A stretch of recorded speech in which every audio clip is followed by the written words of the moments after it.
अल्हम्दुलिल्लाह अल्हम्दुलिल्लाहि रब्बिल आलमीन वल आक़िबतु लिल मुत्तक़ीन वस्सलातु वस्सलामु अला रसूलिहिल करीम अम्मा बाद फ़अऊज़ु बिल्लाहि मिनश शैतानिर रजीम बिस्मिल्लाहिर रहमानिर रहीम इन्नल्लाहा मअस साबिरीन सदक़ल्लाहुल अज़ीम व सदक़ रसूलुहुन नबियुल अमीनुल मतीनुल मुईनुल करीम व नहनु अला ज़ालिका लमिनश शाहिदीन वश्शाकिरीन वल्हम्दुलिल्लाहि रब्बिल आलमीन।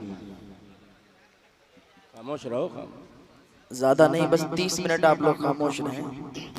30 मिनट तक गुफ्तगू कर सुन लीजिए, क्योंकि माहौल बड़ा अजीब हो गया है, बरसात का हो गया है। एक मरतबा नबी और आले नबी की बारगाह में दरूद पाक पढ़ें। अल्लाहुम्मा सल्ली अला सय्यदना मौलाना मुहम्मद मुबारक वसल्लम सल्लल्लाहु अलैहि सल्लतु वस्सलाम अलैका या रसूलल्लाह सल्लल्लाहु ताला अलैहि वसल्लम। आला हजरत फरमाते हैं, सुबह तैबा में हुई बढ़ता है बाड़ा नूर का, सदका लेने नूर का आया है तारा नूर का। मैं गदा तू बादशाह भर दे पियाला नूर का, नूर दिन दूना तेरा दे डाल सदका नूर का। तेरी नस्ले पाक में है बच्चा बच्चा नूर का, तू है ऐने नूर तेरा सब घराना नूर का। सुभान अल्लाह सुभान। मिलेगी जन्नत पिएगा कौसर उसी को महशर में चैन होगा। मिलेगी जन्नत पिएगा कौसर उसी को महशर में चैन होगा। नबी मोहब्बत करेंगे उससे कि जिसके दिल में हुसैन होगा। नबी मोहब्बत करेंगे उससे कि जिसके दिल में हुसैन होगा। बहुत ही लायक मुबारकबाद हैं आप हजरात, बहुत ही लायक मुबारकबाद हैं इमरान भाई और उनकी तमाम तर कमेटी वाले, जिनकी दावत पर मेरी यहाँ हाज़िरी हुई। अल्लाह ताला मेरी हाज़िरी को कबूल फरमाए। और बहुत ही लायक मुबारकबाद हैं आप हजरात जो इस बारिश के मौसम में यहाँ पर अभी तक बैठे हुए हैं। अल्लाह सबको सलामत रखे, सबकी दिली जायज़ तमन्नाओं को पूरा फरमाए। उलमा इकराम के चेहरों की आप ज़ियारत कर रहे हैं, सवाब हासिल कर रहे हैं। अल्लाह सलामत रखे। उलमा इकराम का कीमती वक्त अल्लाह सबके दिले जायज़ तमन्नाओं को पूरा फरमाए। आला हज़रत फरमाते हैं, ऐ रज़ा हर काम का एक वक्त है, दिल को तो आराम हो ही जाएगा। ये ज़िक्र शुहदाए करबला है, तो थोड़ी देर मेरी गुफ्तगू को सुन के जाएं, और मैं जो गुफ्तगू करूं अल्लाह ताला उस पर अमल की तौफीक अता फरमाए। मदीने की गलियां हैं, मदीने की गलियों में 6 साल का बच्चा चल रहा है और उसके पीछे पीछे 12 साल का बच्चा चल रहा है। आगे आगे 6 साल का बच्चा है, पीछे पीछे 12 साल का बच्चा है। जब वो अपने नन्हे नन्हे कदम रखता है ना, उसके पीछे जो 12 साल का बच्चा है ना, वो जब देखता है उसके कदम पड़ते हैं तो कदम के नीचे की मिट्टी उठाता है, कभी अपने चेहरे पे मलता है, कभी अपनी आंखों पे मलता है, कभी अपने सर पे मलता है, कभी अपने जिस्म पर मलता है। रोज इसी तरीके से करता है। एक दिन हुजूर की बारगाह में किसी ने शिकायत कर दी कि एक 12 साल का बच्चा है, वो 6 साल के बच्चे के जो कदम पड़ते हैं, कदम की मिट्टी अपने चेहरे पे मला करता है। और जानते हो वो 6 साल का बच्चा कौन था? वो अली का बेटा हुसैन था। और वो 12 साल का बच्चा हुसैन वो हबीब इब्ने मुज़ाहिर था। तो वो चलता था, हुजूर की बारगाह में शिकायत पहुंची। हुजूर ने कहा उसको बुलाया जाए। उसके पास लोग बुलाने आए तो वो खाना खा रहा था। जब किसी मुजरिम को बुलाया जाए तो मुजरिम बहाने बनाता है, लेकिन उसे जब मालूम चला कि मदीने वाले आका ने बुलाया है, खाना छोड़ा, हुजूर की बारगाह में हाजिरी दे दी। हुजूर की बारगाह में पहुंचा, या रसूल अल्लाह सल्लल्लाहु अलैहि वसल्लम, आपने बुलाया? कहा हाँ मैंने आपको बुलाया, तुम्हारी शिकायत मिली है। कहा या रसूल अल्लाह क्या शिकायत मिली है? कहा तुम मेरा नवासा जब चलता है तो तुम कदमों के नीचे से मिट्टी उठाते हो, अपने जिस्म पे मलते हो, अपने चेहरे पर मलते हो।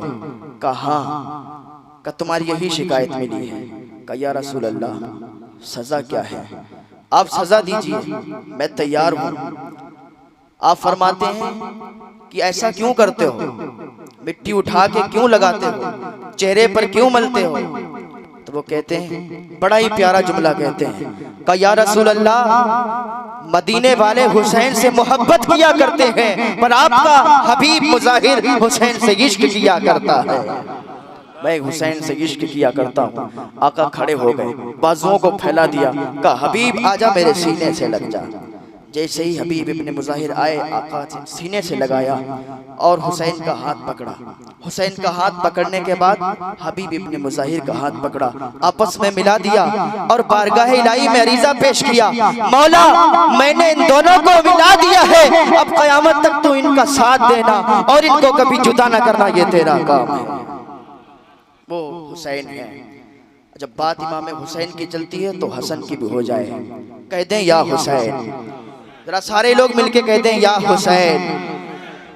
ये इमाम हसन इमाम हुसैन पैदल हज करने के लिए जा रहे हैं। इनके पास थोड़ा सा सामान है खाने पीने का, लेकिन मेरा माहौल जो थोड़ी देर में बन पाता है, अभी तो मैं शुरुआत कर रहा हूँ। हसन हुसैन हज के लिए जा रहे हैं पैदल। इनके पास खाने का सामान है। एक साइल सवाल करता है, मुझे भूख लगी, आप मुझे खाना दे दीजिए। इमाम हसन इमाम हुसैन जितना खाना था उस साइल को दे देते हैं, आपके पास कुछ नहीं बचता है। इमाम हुसैन कहते हैं, भाई हसन अब तो हमारे पास कुछ नहीं बचा, अब हम क्या खाएंगे, सफर बड़ा लंबा है। इमाम हसन क्या कहते हैं, कि भाई हुसैन जिस रब ने इसका इंतजाम किया है वही रब हमारे खाने का भी इंतजाम फरमाएगा। आगे चले, जब काफी दूर चलने लगे तो कहा, इमाम हुसैन ने कहा भाई हसन भूख लगी है। कहा भूख लगी है? कहा कहा चलो आगे चलते हैं, एक झोपड़ी नजर आ रही है। एक झोपड़ी के पास पहुंचे, का हुसैन देखो आवाज दो, कोई अंदर है, कुछ खाने को मिलेगा। उस झोपड़ी के पास इमाम हुसैन गए, जाने के बाद आवाज दी, का कोई अंदर है? एक खातून थी बूढ़ी। का हाँ मैं अंदर हूँ। का अम्मा कुछ खाना मिलेगा? का खाना तो नहीं है बेटा, दूध का प्याला है। का दूध का प्याला ही दे दो। एक दूध का प्याला लिया, आधा दूध इमाम हसन ने पिया, आधा दूध इमाम हुसैन ने पिया और चलने लगे। तो बूढ़ी माँ बोली, बेटो बड़े हसीन हो, बड़े खूबसूरत हो, बता तो दो किधर से आए हो, तुम्हारी माँ का नाम क्या है? इमाम हसन ने कहा, इमाम हुसैन ने कहा, माँ नाम पूछ के क्या करेगी? कहा तुम इतने हसीन हो, अरे कभी मिलना हुआ तो मिल लिया करूंगी।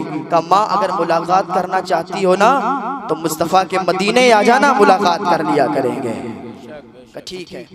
एक जमाना गुजर गया, इमाम हसन इमाम हुसैन हज के वापस भी आ गए। एक जमाना गुजर गया, इमाम हुसैन मदीने की गलियों में टहल रहे थे। क्या देखते हैं, वो बूढ़ी खातून जिसने इन्हें दूध का प्याला दिया था मदीने की गलियों में है, मदीने की गलियों में टहल रही है। इमाम हुसैन ने देखा, का माँ का मेरे घर मेहमान नवाजी पे चलोगी, मेरे घर मेहमान बन के चलोगी? उसने कहा ठीक है। इमाम हुसैन के घर आई, 3 दिन रही मेहमान की तौर पर, मेहमान नवाजी इमाम हुसैन ने की। जब चलने लगी तो 2000 दिरहम दिए, 1000 बकरियां दी।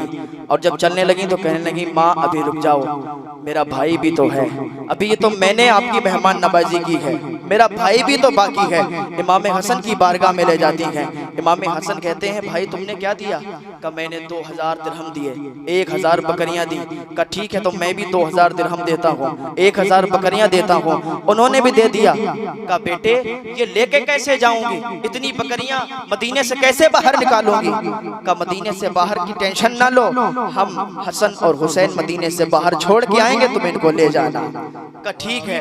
का बेटे अब तो बता दो हो कौन? का माँ तूने पहचाना नहीं, एक बार तेरे दरवाजे पर हम लोग आए थे, तूने एक दूध का प्याला दिया था, आधा मैंने पिया था, आधा मेरे भाई ने पिया था। वो औरत जी के कहती है, अच्छा अच्छा बदला दे रहे हो? तो इमाम हसन इमाम हुसैन पुकार के कहते हैं, माँ ये बदला नहीं दे रहा हूँ, ये तो मेहमान नवाजी की है। अरे बदला चाहती है, बदला तो कल क़यामत में देंगे, हाथ पकड़ के जन्नत में दाखिल करके दम लेंगे। अल्लाह सुभान अल्लाह, वाह।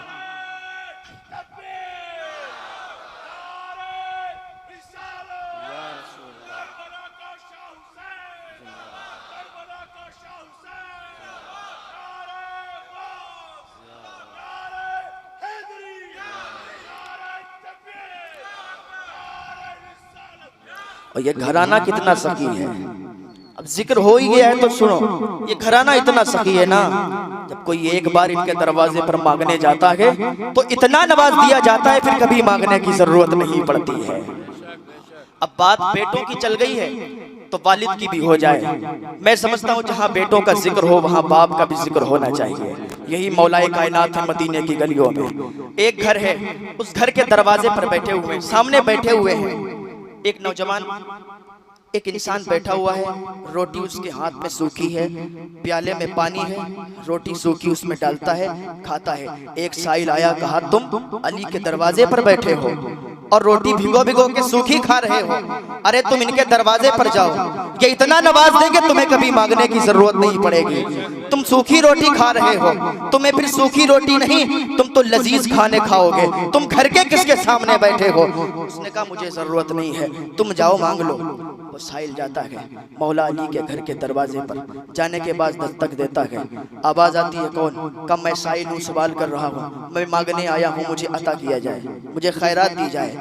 इतना नवाज दिया गया, इतना नवाज दिया गया, फिर कभी उसे मांगने की जरूरत नहीं पड़ी। दौड़ के आया उसी इंसान के पास, कहने लगा मैं तुमसे कह रहा था कि अली का घर है, यहाँ बहुत नवाजा जाता है, तुम अली के घर चले जाओ, अभी भी कहता हूँ तुम्हें वो बहुत अता कर देंगे। कहा अच्छा क्या क्या मिला है? कहा इतना मिल गया है कभी मांगने की जरूरत नहीं पड़ेगी। कहा जानते हो ये घर किसका है? कहा नहीं जानता। कहा मुझे जानते हो कौन हूँ? कहा नहीं जानता। कहा मैं ही अली हूँ, ये मेरा घर है, मैं ही अली हूँ, ये मेरा घर है, ये अली है।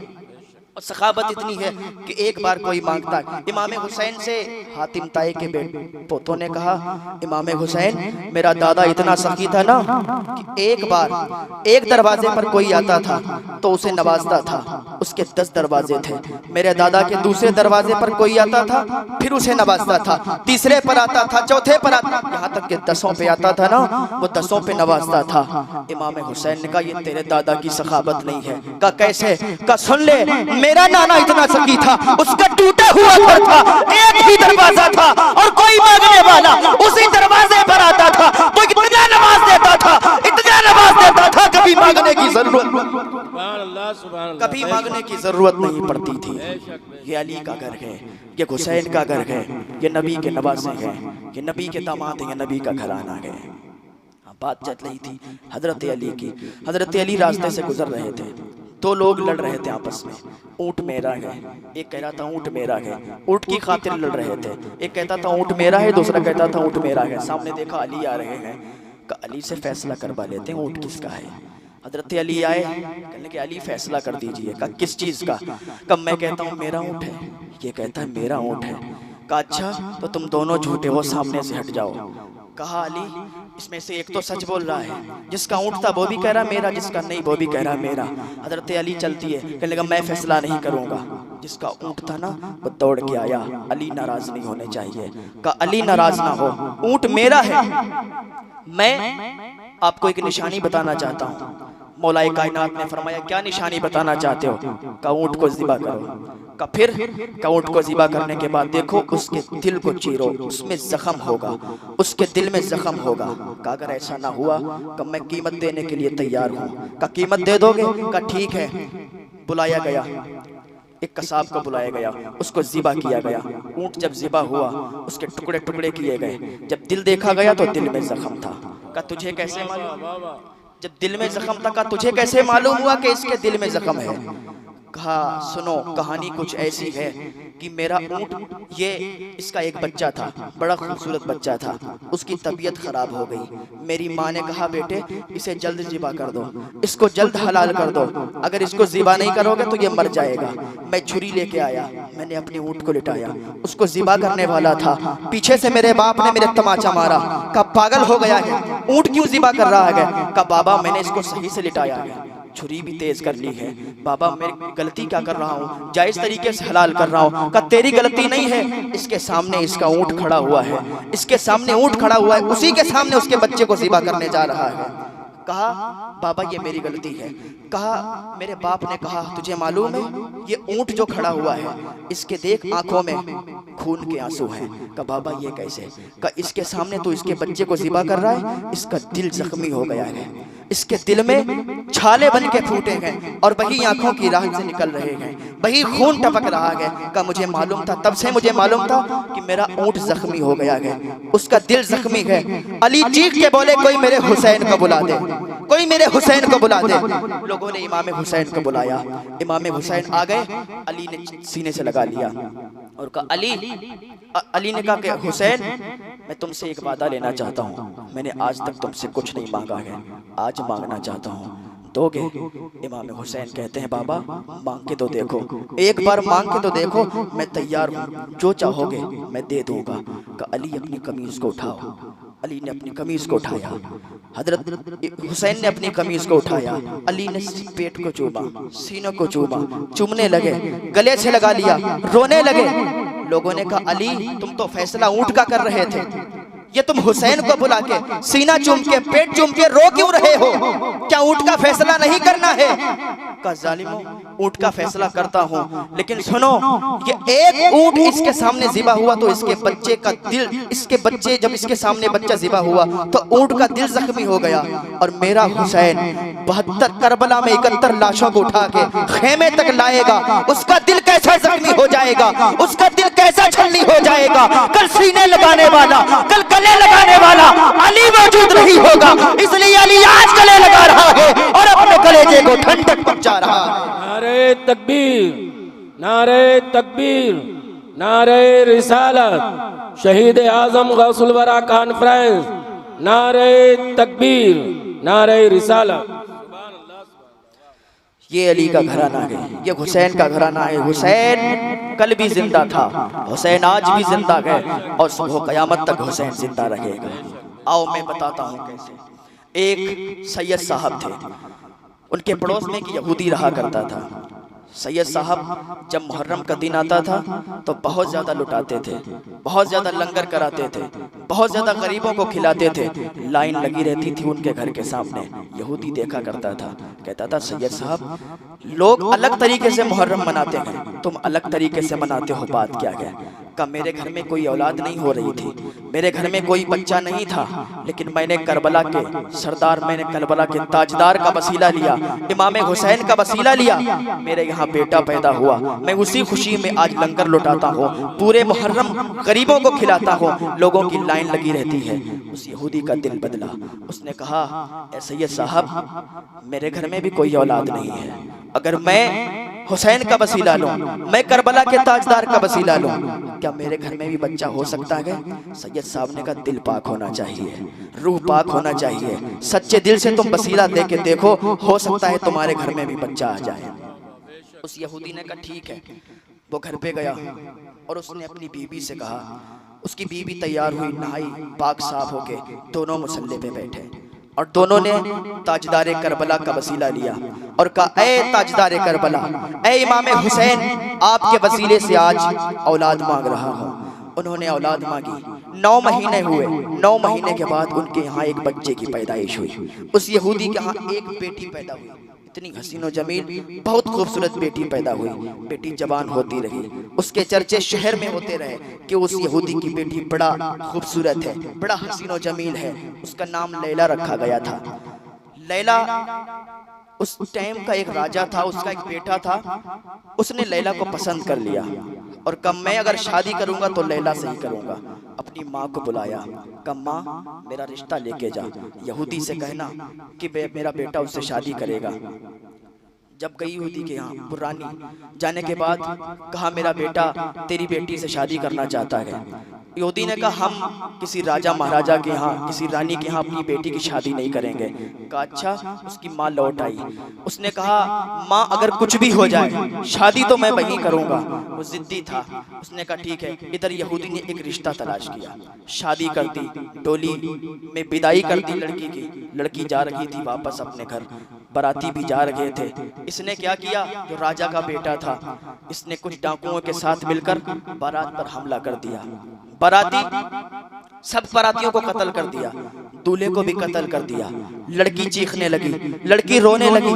लड़की को याद आया, जब मेरी माँ पे कोई बात आती थी तो मेरी माँ अपना आंचल फैला के ताजदारे करबला की बारगाह में लौ लगाती थी। मेरे बाप पे कोई बात आती थी, ताजदारे करबला की तरफ लौ लगाती थी। आज मैं इससे बड़े गम क्या मेरे सामने होगा कि मेरा शौहर मेरे सामने कत्ल कर दिया गया है, बराती मेरे सामने कत्ल कर दिए गए हैं। आज मैं भी उसी हुसैन की बारगाह में लौ लगाती हूँ, आज मैं भी उसी हुसैन से मांगूंगी। उसने अपने दामन को फैलाया और कहा, या ताजदारे करबला, हमारी मदद के लिए आ जाइए। हमें डाकुओं ने कत्ल कर डाला है, हमारे शौहर को, हमारे काफिले को कत्ल कर डाला है, बरातियों को कत्ल कर डाला है। अभी दुआ मांगी रही थी, ताजदारे करबला का वसीला लिया ही था। क्या देखती है सामने एक नकाब पोश आता है, एक नकाब पोश आता है। उसने सबसे पहले जितने बराती थे उन सब की गर्दनों को उनमें मिलाया, वो सारे के सारे बराती जिंदा हो गए। और जितने डाकू थे उन सबके सरों को सर से जुदा कर दिया, थड़ से अलग कर दिया, उनका कत्ल कर दिया। और वो जो राजा का बेटा था उसको भी कत्ल कर दिया। और इतना करने के बाद वो वहां से गायब हो गए, रूपोश हो गए। अभी इसकी माँ को पता चला, उस यहूदी को पता चला, सैयद साहब को पता चला, दौड़ के आए। आने के बाद देखा वहां पर बाराती खड़े हुए मुस्कुरा रहे हैं, दूल्हा भी खड़ा हुआ है, डाकू मरे पड़े हैं, डाकुओं का कत्ल हुआ है। यहूदी ने कहा, बेटी ये क्या माजरा है, ये क्या वाकया है?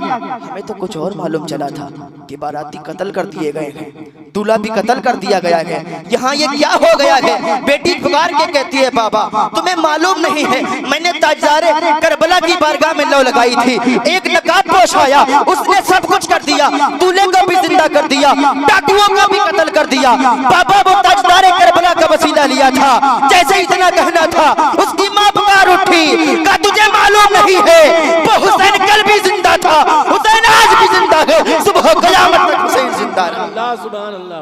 नारे तकबीर, नारे रिसालत, नारे रिसालत, शहीद आजम गौसुल वरा कॉन्फ्रेंस, नारे तकबीर, नारे रिसालत, सुभान अल्लाह।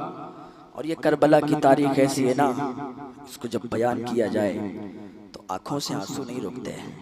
ये ऐसा मंजर है, ये ऐसी तारीख है, इसके सामने कितना भी बड़ा गमगीन आदमी हो, कोई कितने भी बड़े गम रखता हो, लेकिन जब ये तारीख बयान की जाती है, जब ये वाक़या करबला बयान किया जाता है, उसका गम भी हल्का हो जाता है। तुम्हें मालूम है 72 लोग 22,000 से कैसे लड़ रहे हैं। इन्हें खाने और पीने से ताकत नहीं मिलती। अगर खाने और पीने से ताकत मिलती होती तो 3 दिन के भूखे प्यासे कभी न जंग कर सकते थे। इन्हें खाने पीने से ताकत नहीं मिलती, बल्कि मोहम्मद रसूलुल्लाह की मोहब्बत से ताकत मिला करती है। आओ मैं तुम्हें इसकी भी कहानी बताता हूँ। खालिद बिन वलीद, जानते हो खालिद बिन वलीद कौन है? जरा एक बार कह दें सुभान अल्लाह।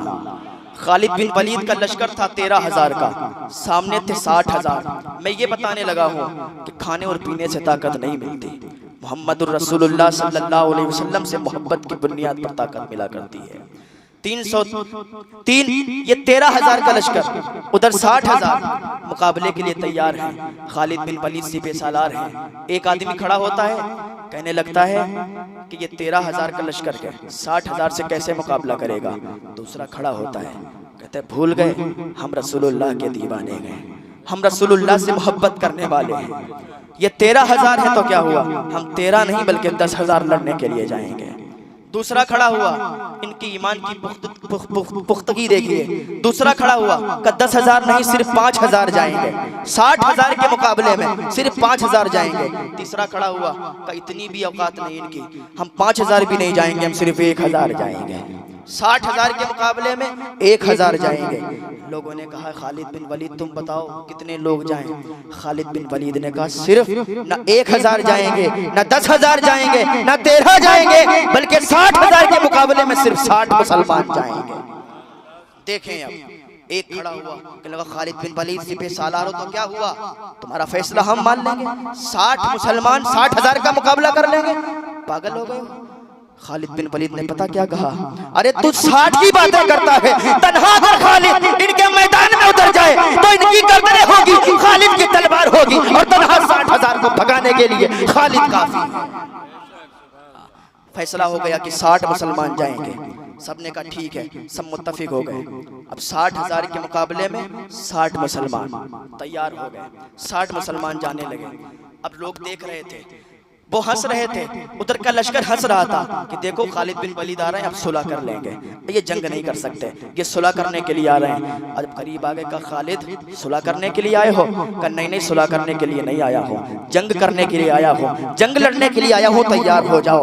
लोगों के दांतों के तले उंगली थी, आज मुसलमान तबाह हो जाएगा, आज मुसलमान बर्बाद हो जाएगा, ये 60 मुसलमान 60,000 का कैसे मुकाबला कर सकते हैं। लोगों ने देखा, अभी जा रहे थे, गर्द उड़ रही थी, अभी ये पता नहीं चल रहा था कि किसकी तलवार ने किसकी गर्दन को काटा है, काफिर मर रहे हैं या मुसलमान शहीद हो रहे हैं, अभी पता नहीं था। तलवारें चल रही थी, थोड़ी देर के बाद गर्द नीची हो गई, गर्द खत्म हो गई, दुनिया देख रही थी। वो 60 मुसलमान जो 60,000 के मुकाबले में गए थे, 60 मुसलमान नारे तकबीर की सदाएं बुलंद करते हुए, अपनी तलवारों को लहराते हुए वापस आ रहे थे। 60,000 का पुलस्कर भाग रहा था, दुनिया कहने पर मजबूर हो गई थी, मुसलमान अपनी ताकत की बुनियाद पर नहीं जीतता है, मोहम्मद रसूलुल्लाह की मोहब्बत की बुनियाद पर जीतता है। मोहम्मद रसूलुल्लाह सल्लल्लाहु अलैहि वसल्लम से मोहब्बत की बुनियाद पर जीतता है। टाइम काफी हो चुका है, बस आखिरी बात आपके सामने से कह के रुखसत होता हूँ, क्योंकि ये करबला का जिक्र है। आप लोग सुनते रहते हैं कि यजीद जब तख्त पर बैठा था, उसने खुतूत दिए थे और इमाम हुसैन ने बैत करने से इनकार कर दिया था, और इमाम हुसैन मदीने से मक्के चले गए। फिर मक्के से खत मिले तो कूफा के लिए रवाना हुए। फिर करबला में ये सारे वाक़ियात हुए। मुस्लिम बिन अकील की शहादत हुई, उनके बच्चों की शहादत हुई, कासिम की शहादत हुई, अली अकबर की शहादत हुई, फिर हुसैन की भी शहादत हुई। ये सब वाक़ियात आप सुनते हैं, लेकिन आखिरी जो वाक़िया जब मैं उसको पढ़ता हूँ, जब मैंने पहली बार पढ़ा था तो मेरे आंसू नहीं रुके थे। ऐसा दर्दनाक वाक़िया है जब करबला की जंग हो गई थी और जब वो उनकी हथकड़ियाँ लगी हुई, ज़ैनुल आबिदीन ज़ैनब रज़ियल्लाहु ताला अन्हा, इन सब की हथकड़ियाँ लगा के 3-3 लोगों को एक-एक ऊँट पे लादा गया था, एक-एक ऊँट पे बिठाया गया था। ऐसे जैसे बोरी और कट्टों को लाद देते हैं, ऐसे अहले बैत रसूलुल्लाह को लाद दिया गया था। और नंगी पीठ थी ऊँट की। जब ये काफिला चला, कूफा जाके रुका। कूफा में जैसे ही ये काफिला रुका तो एक खातून थी, वो अहले बैत रसूलुल्लाह से बड़ी मोहब्बत करने वाली थी, वो कनीज़े फातिमा थी। दौड़ के आई, थोड़ा सा खाना लाई, थोड़ा सा पानी लाई, और लाने के बाद ज़ैनब रज़ियल्लाहु ताला अन्हा के पास आई, कहने लगी ये खाना और पानी कबूल कर लीजिए। ज़ैनब ने कहा आप कौन हैं? इस बयाबान में कोई हमें खाना और पानी पूछने वाला नहीं है, आप कौन हैं? कि मैं खातून हूँ और मेरा ये कायदा है, मेरा ये उसूल है कि जब भी इधर से कोई कैदी जाया करते हैं तो मैं उनको खाना और पानी दिया करती हूँ। उसे ये नहीं मालूम था कि ये ज़ैनब है, ये नेज़े पर हुसैन का सर है, ये अहले बैत है, ये रसूलुल्लाह सल्लल्लाहु अलैहि वसल्लम के ख़ानदान वाले हैं, ये इमाम हुसैन का काफिला है। उनको नहीं मालूम था। वो कहने लगी मैं कैदियों को खाना और पानी दिया करती हूँ। ज़ैनब ने कहा अच्छा, कहा फिर क्या उसके बदले में क्या लेती हो? कहा उसके बदले में कैदियों के पास हुआ ही क्या करता है, कुछ नहीं लेते हैं, बस दुआएं ले लिया करते हैं, क्योंकि हुजूर फरमाते हैं 3 लोगों की दुआ फौरन कबूल हो जाती है। मजलूम की दुआ फौरन कबूल हो जाती है, माँ बाप की दुआ फौरन कबूल हो जाती है, और मुसाफिर की दुआ फौरन कबूल हो जाती है। ये मुसाफिर थे, मजलूम भी थे। कहा ठीक है तुम ये खाना पानी ले लो और हमें दुआ दे दो। कहा ठीक है तुम दुआ क्या लेना चाहती हो? कहा हम ये दुआ लेना चाहते हैं कि एक ज़माना था हम सैयदा फातिमा ज़हरा रज़ियल्लाहु ताला अन्हा की कनीज़ थे। हम जब वहाँ पर थे तो एक छोटा बच्चा आपका था जिसका नाम हुसैन था, एक बेटी थी जिसका नाम ज़ैनब था। इमाम हुसैन को मैंने अपनी गोद में खिलाया है, ज़ैनब को भी मैंने अपनी गोद में खिलाया है, लेकिन वो बहुत बड़े हो गए होंगे, अब मैं उनको पहचान नहीं सकूंगी। इमाम हसन के बारे में तो मालूम चला था कि उनको जहर देके शहीद कर दिया गया है, लेकिन हसन हुसैन कैसे होंगे, ज़ैनब कैसी होगी, मुझे नहीं पता। इतना कहना था कि ज़ैनब की आंखों से आंसू निकल आए। का आखिरी तमन्ना मेरी ये है कि मैं मरने से पहले हुसैन का दीदार कर लूं, मैं मरने से पहले ज़ैनब का दीदार कर लूं। आप लोग मुसाफिर हो, मेरे लिए दुआ कर दो। उन्हें मालूम नहीं था जिससे दुआ के लिए कह रहे हैं यही ज़ैनब है, और ये सर नेज़े पे बुलंद है, यही हुसैन का है। जब इतना सुना था, ज़ैनब कहने लगी, चीख के कहने लगी, खातून तेरी दुआ कबूल हो गई है, तेरे सामने जो खड़ी है यही ज़ैनब है, और जो सर नेज़े पे है यही हुसैन का, जो सर बुलंद है यही हुसैन का है। जब इतना सुना था चीख मारी और फौरन इंतकाल कर गई। इन्ना लिल्लाहि व इन्ना इलैहि राजिऊन, फौरन उसकी चीख निकल आई। तो बहुत ही आखिर जो बाकियात हैं बहुत ही दर्दनाक बाकियात हैं, इसके बाद की भी बहुत बाकियात हैं। फिर मुख्तार बिन उबैद सख्फी ने इमाम हुसैन के कातिलों को एक एक करके किसी को सूली पर चढ़ा दिया, किसी को कत्ल कर दिया, किसी को उस कुत्तों को खिला दिया, किसी को जला दिया। ये बहुत से बाकियात हैं। और आखिर में मुर्तद हो गया। इमाम हुसैन के कातिलों का बदला भी लिया, यानी उनको मारा भी, उनको कत्ल भी किया, और आखिर में कह दिया, नबी होने का दावा कर दिया मुख्तार बिन सख्फी ने कि मैं नबी हूँ, मेरे पास जिब्रील आता है, अल्लाह ताला के पास से वही लाता है माज़अल्लाह। और वो मुर्तद हो गया।